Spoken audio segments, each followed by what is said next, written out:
Let me turn to you first, Professor Lee. You really don't believe in lockdowns. You think they're pointless. Why? Well, I think at the very beginning of the epidemic, in March, there were genuine reasons for concern. But I think for several months now, it's been clear that this virus is not the new plague that it was feared that it would be. And yet we've continued to act as if it is that new plague. We've also continued to act in this way despite major harms caused by lockdowns and despite very little evidence that lockdowns, social distancing, masks and all the other things that have been introduced actually work on a societal basis. So we're actually causing more harm, clearly causing more harm, both in terms of deaths and in terms of quality of life by the actions we're taking for a virus, for a disease that's within the envelope of many years within the last 30 years. And yet, Professor Lee, in this country right now, cases are rising exponentially. So how do you stop the cases rising if you don't have a lockdown? Because the knock-on effect is we get more hospitalisations, more people ICU, more pressures on our health service, and eventually it won't be able to cope. Well, I mean, my argument is if your health service or any health service isn't up to providing the care that's needed, you should increase capacity. What you shouldn't do is imprison your entire population and do epidemiological and virological experiments on people which don't have any way of being verified, which don't have any evidence to support them, and cause, as I say, cause great harms. There's also a problem that in this phase of the pandemic, people have equated positive tests with cases. Now, this isn't correct. This is simply wrong. In the normal winter, we never obsessively test the population for any virus to the extent to which this virus is being tested for. And the fact is, if you have a positive test but you're not unwell, you cannot be regarded as a case of this disease. You're just somebody who's got a virus. The only people who in a normal winter turn up as cases of this disease are people who are admitted to hospital, people who become seriously ill. And they're a very tiny proportion of the number of positive tests that you would do if you tested everybody. So the fact is that for people under 70, the infection fatality rate for this disease is 0.05%, which is about half of flu. And it's likely to be even lower than that because, of course, we don't truly know what the denominator is because we haven't been testing in the wider population. And many of the tests that have been done, the antibody tests, are the wrong tests to be doing because we should be testing people's T cells, which would show that a lot of people already have pre-existing resistance to this virus. So on very many levels, the approach to this virus, both scientifically and medically, but also in terms of societally, what we're doing with this is simply wrong. My view is that we should have no more lockdown. We should go back to living lives normally. We should travel normally. We should go to work. We should go out. And people who are vulnerable, people who are at risk of disease, the elderly, if they want to, they could be advised to look after themselves. But frankly, if I'm 70 or if I'm 80, I don't want to have many of the things that make life worth living taken away from me by government and government responses that infantilise the population and tell us that we can't make risk assessments for ourselves as we go about our daily lives. OK, just before I bring in my other guests, I have to come back to you on that bit, Professor Lee, and that would inevitably lead to people losing their lives, people who are vulnerable and people who are elderly. Surely that's not acceptable. Well, you're saying that nobody should die. I mean, we need to be able to have a grown-up conversation about death in our societies. The fact is, when you get to in your 80s, you have a higher chance of dying of all diseases. In the UK, at least, the average age of death is about 82. The average age of death of COVID is a bit older than the average age of death.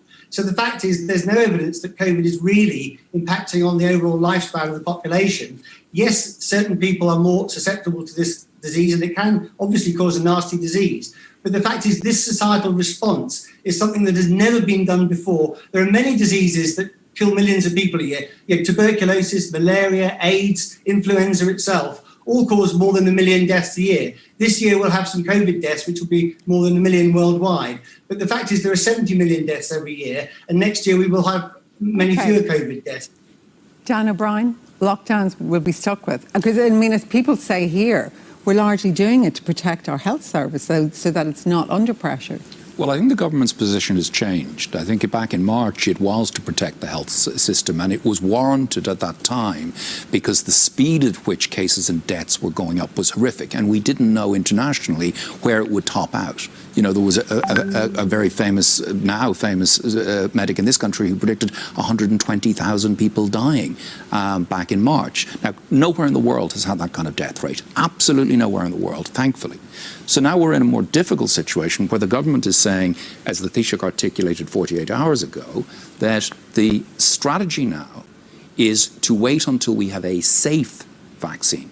Now, that could be many years, and my fear is that we will get 2 or 3 years out, we still won't have a safe vaccine, the economy will be destroyed, we will have mass unemployment, we will have mass personal bankruptcies, we will have mass business bankruptcies, and the costs of all of that, we get to a point where we still haven't eradicated the virus, and the government goes bankrupt, and we're in an absolute meltdown, catastrophic position where the virus then runs through the population anyway. I'm not saying that's going to happen, but I'm saying that is my fear for what could happen. But we've already, I suppose, got over 300 people, taking up beds with COVID that are displacing other people simply because of this illness. We live in a tragic situation, Miriam. There is no good outcome from this. And when something like this arrives, we are going to have tragedies, and of course we need to minimize them. But just in terms of government's focus, it emerged today that government spending in Ireland rose in the early months of the pandemic faster than any other country in the Eurozone. The government is planning to spend more than 100,000 million euro this year. Now, how many contract tracers can you get for 100,000 million euro? How many extra beds can you get for 100,000 million euro? I think the government needs to focus on what it can do and spend less time focusing on telling other people what they can't do. I think, to be correct, I hope I'm right, that you think it's not just hospital capacity. You want to eliminate this virus. Well, I agree with much of what's been said, but to try and bring some perspective to this, I think today is one of the single most hopeful and optimistic days that we've had in Ireland in many months, because the first time since July we have taken control of our own situation in this pandemic, and we've had our head in the sand until now. At the same time, lockdowns are awful, and we shouldn't have to be in a second lockdown. And I cannot approve of the government strategy, which is to open up and close down and open up and close down. We can have several lockdowns more before a vaccine comes along, and it may never come along at all. So are you saying we should just stay locked down for longer than 6 weeks? I'm saying that what we're doing is not working. So what would you do? I think that the government are not equipped to come up with an effective strategy or to implement it. And when we think about who's suffering most now, we often pay respect, rightly, to our healthcare workers, but I think at this point in time we need to be paying a lot of honour and respect to the business community who are going to be suffering very much in this lockdown. But what we really need from them is we need them to contribute to our leadership in this pandemic, both in forming a strategy and in implementing it. And the way to think about this is not to look at the UK or the US, where we've seen evidently high death rates, which we still don't want to experience. We need to reverse engineer the best countries in the world, Australia, Taiwan, South Korea, New Zealand, and we need to apply those lessons to Ireland. And yet, Tomas, comparisons, sorry for cutting across you, are invidious. I mean, I think what's interesting is, do you think we should be longer than 6 weeks at the moment? And if so, how long? It depends on what the goal is. Philip Nolan's stated goal is 50 to 100 cases a day. What would your goal be? My goal would be aggressive suppression towards zero community transmission. So how many weeks would that be?